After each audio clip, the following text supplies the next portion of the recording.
We spent a lot of time talking about how impressive large language models are. We marvel at the fluency, the speed, Oh, absolutely. the ability to conjure up like a Shakespearean sonnet about a toaster in 3 seconds flat. But I want to start today's deep dive by looking at what they actually can't do.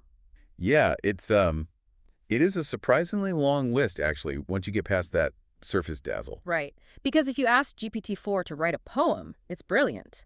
But if you ask it to solve a Sudoku puzzle or, write a complex screenplay where a gun introduced in Act 1 has to go off in Act 3, It completely falls apart. yeah, it hallucinates, it loses the plot.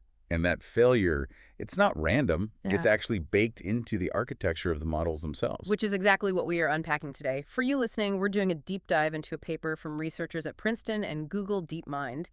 It's titled Tree of Thoughts: Deliberate Problem Solving with Large Language Models. And frankly, this paper feels like a blueprint for the next generation of AI. It really does. Our mission today is to explore this new framework. It proposes a fix for that fundamental flaw we just mentioned, giving AI the ability to look ahead. Right, to look ahead, to backtrack, Yeah. to perform what we'd call deliberate system 2 thinking. And I just have to share the aha moment for me right up front. The staggering difference in performance on complex tasks.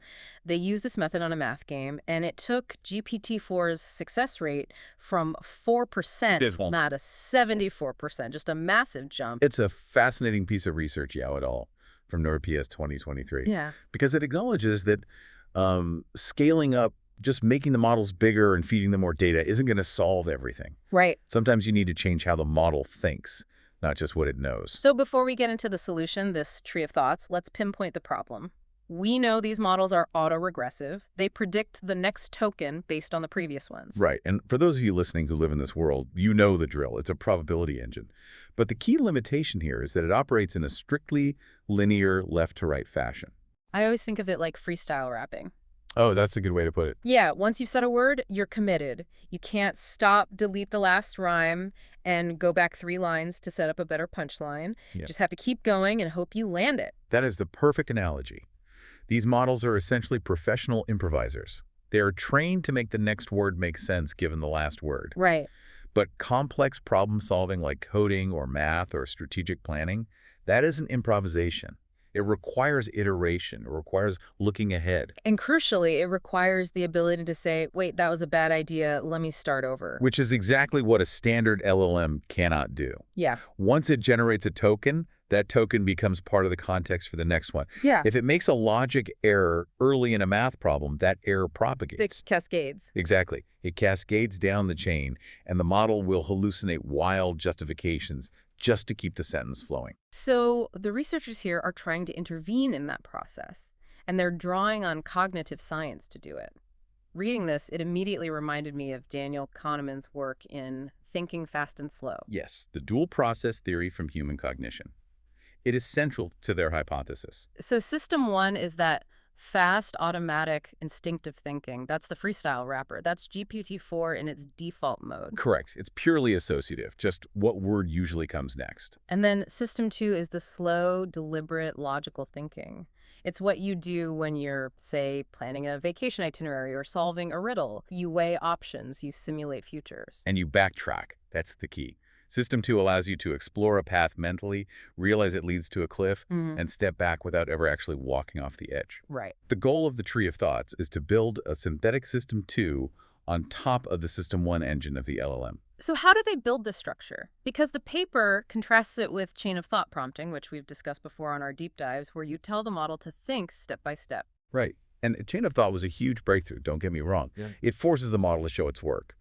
But structurally, it is still a line. It's still A leads to B leads to C. Right. If B is wrong, C is wrong. It's a single track. Exactly. A tree of thoughts, or TOT, changes the geometry entirely. Instead of a single chain of text, imagine a tree. Okay. At every step of a problem, the model doesn't just generate the one next step.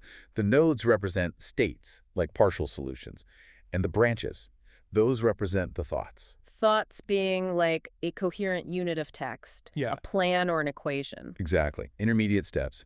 and it generates multiple possibilities simultaneously. So if I'm solving a math problem, the system one part of the model proposes, say, 3 different equations I could use next. Right, those are the branches. They call that the thought generator. It breaks the problem into manageable steps, which is the thought decomposition part. Okay, so it breaks it down, then generates multiple options for the next step. Yes. But simply generating choices isn't enough. You need a way to pick the best one. And this is where the paper introduces a concept that I think is the real aha moment of the whole framework: state evaluation. This is the part that surprised me the most. They ask the LLM to judge its own progress. It sounds counterintuitive, right? Yeah. If the model isn't smart enough to solve the problem, why would it be smart enough to grade the solution? Yeah, it feels like asking a student who failed a test to grade their own paper. It does. But think about how we operate. It is almost always easier to verify a solution than to generate it from scratch. That's true. It's easier to read a paragraph and spot a typo than it is to write a perfect paragraph.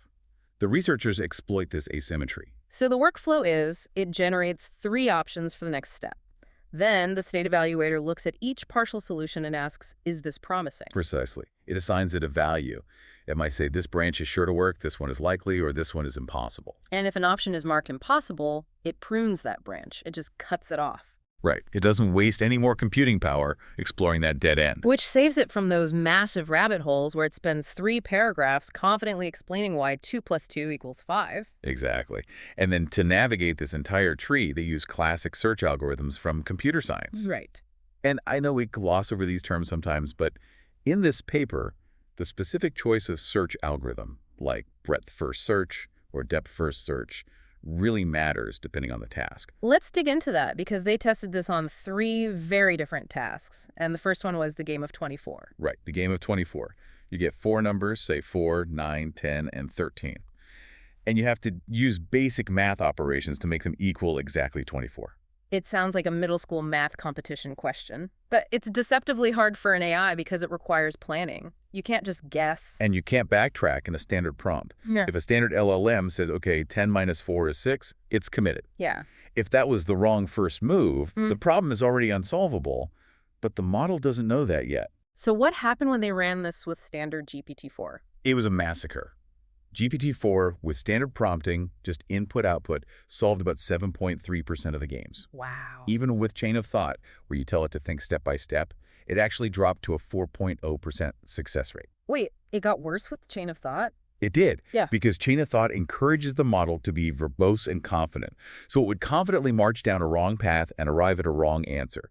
It basically hallucinated the math. And with tree of thoughts? 74% success rate. That is just a staggering jump from 4% to 74%. And the reason is the search algorithm they used for this specific game. Breadth first search, or BFS. So keep the options open. Exactly. BFS explores the tree layer by layer. It says, here are the top 5 possible first moves. Let's keep all of them alive for a minute. It doesn't commit to just one. It juggles multiple timelines simultaneously, evaluating each partial equation as it goes, and only dropping the branches that clearly fail to reach 24. So it's simulating 5 different mental drafts at once, promoting the best ones to the next round. That is the power of lookahead. It's playing the game in its head before it commits to a final answer. Okay, so that's math. Math has a clear right or wrong answer. But they also tested this on creative writing, which feels like a totally different beast. It is, but they turned it into a constraint problem. The setup was this. The model must write a coherent passage of text that is in 4 specific, random input sentences. That's like an improv game. End with, the toaster flew at midnight. Right. And you have to build a logical narrative that leads there. If you just start writing, which is linear generation, you usually paint yourself into a corner. Yeah, you get to the end and just paste the required sentences in, even if the transition makes absolutely no sense. Exactly.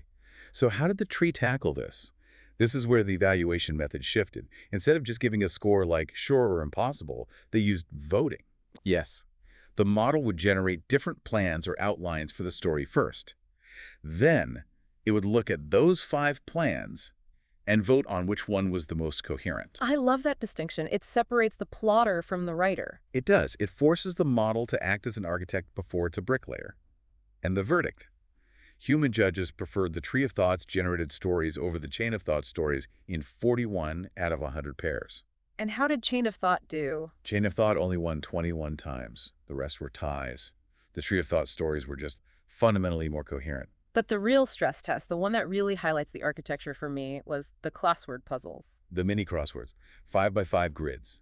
This is arguably the hardest search problem for an LLM because the constraints are brutal. It involves natural language constraints, horizontal and vertical clues. Right, because every letter you put in one across constrains what's possible in 1 down, 2 down, and 3 down. It's a massive web of dependencies.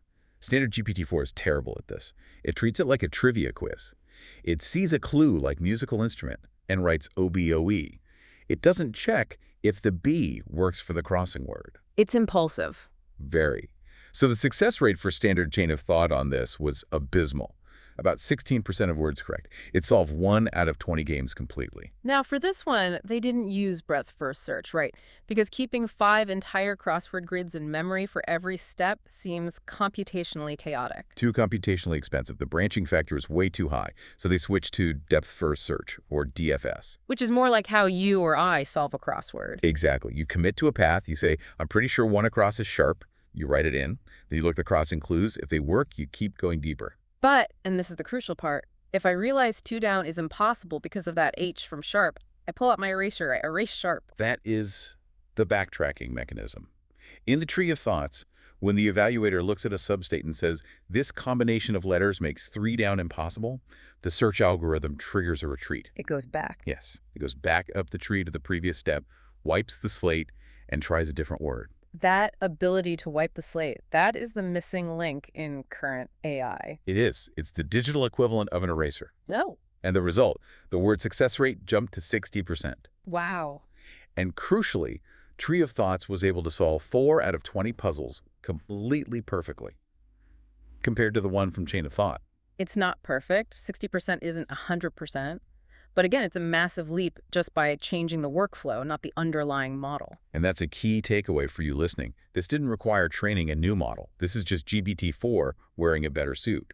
It's a scaffolding of code around the model that forces it to behave more intelligently. We're replacing programmed rules, like what you'd see in the old Deep Blue chess bots with the LLM's own reasoning. But there is always a trade-off. We have to talk about the costs and limitations. The inference cost, yes, it is not free. Because if I'm generating 5 branches and evaluating all of them and potentially backtracking and regenerating, I am using a lot more tokens. A lot more.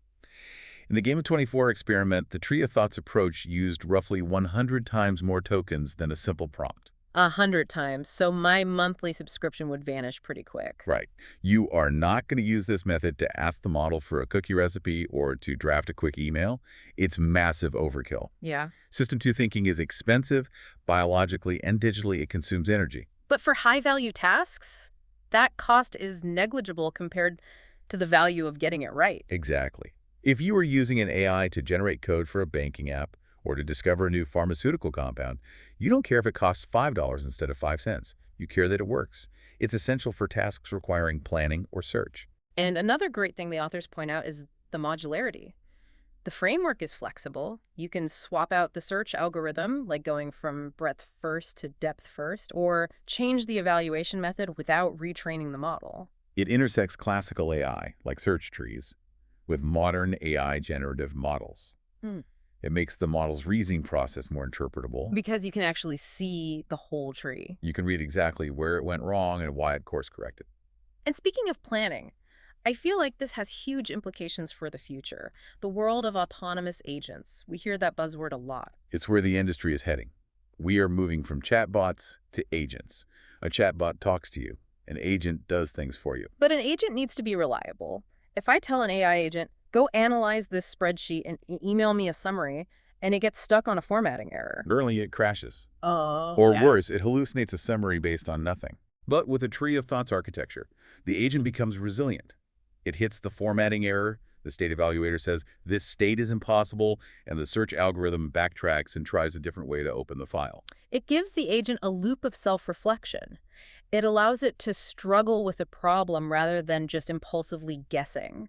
Moving from impulsive responders to deliberate thinkers. So, to summarize the deep dive for you tuning in, Tree of Thoughts moves LLMs from System 1 to System 2 by allowing exploration, look ahead, and self-correction. And this matters because we're moving toward autonomous agents that can correct their own mistakes before ever giving you an answer. But there's one final philosophical knot in this paper that I want to leave you with before we wrap up. We talked about the evaluator, the part of the model that judges the thoughts. The internal critic. But that critic is also the model. The paper suggests using LLMs to evaluate LLMs. We are using GPT-4 to judge GPT-4's ideas. The closed loop. Right. If the model is the one judging its own thoughts, does this create a closed loop of reasoning? How do we ensure the judge is unbiased if it's the exact same model as the creator? If it has a fundamental flaw in its logic, won't the evaluator just rubber stamp the bad idea? It's a profound question for AI safety. For math, verification is easier than generation. But for messy things, you might just have an echo chamber of one. Who watches the watchman when the watchman is a clone? Something to mull over as these models get more autonomous. That's it for this deep dive into the tree of thoughts. Thanks for joining us. Keep thinking, everyone.